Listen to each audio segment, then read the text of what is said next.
মায়াবিনী গীতটোত ছবিখনত যিখিনি দেখুৱাইছে আমি দেখিছোঁ আপোনাৰ ভিতৰৰ কথাখিনি প্ৰসৱ বেদনাখিনি কেনেকুৱা আছিল মায়াবিনীৰ মায়াবিনী গানটো কৰাৰ পিছত মানে কি সেইদিনা মই গানটো কৰিছোঁ ৰাতি এতিয়া অলমষ্ট ৰাতি পুৱাইছে আৰু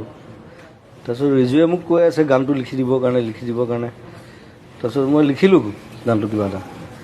লিখি পেলাই তাৰপিছত ৰিজুক দিলোঁ ৰিজুৱে পেণ্টৰ পকেটত ভৰাই থ'লে পেণ্টটো ধুই দিলে চিনেমাখনত দেখুৱাই হৈছে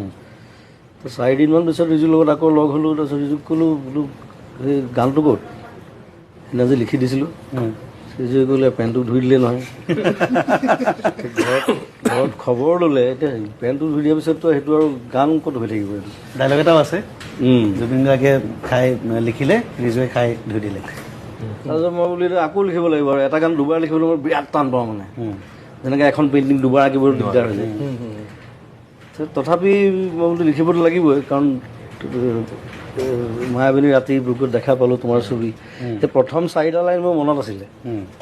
আকৌ আৰম্ভ কৰি দিলোঁ আৰম্ভ কৰি তাৰপিছত পিছৰখিনি লিখিলোঁ লিখি পেলাই তাৰপিছত ডাব চাব কৰি আৰু তেনেকৈ জন্ম হ'ল গানটো আকৌ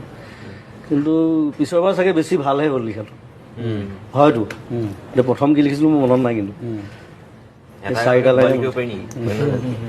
ডাইলগ আছিল আমি বায়'পিকৰ কথাও পাতি আছিলোঁ বিশ্বনাথ হাজৰিকাও আছে মোৰ ভালে লাগিছে কথা পাতি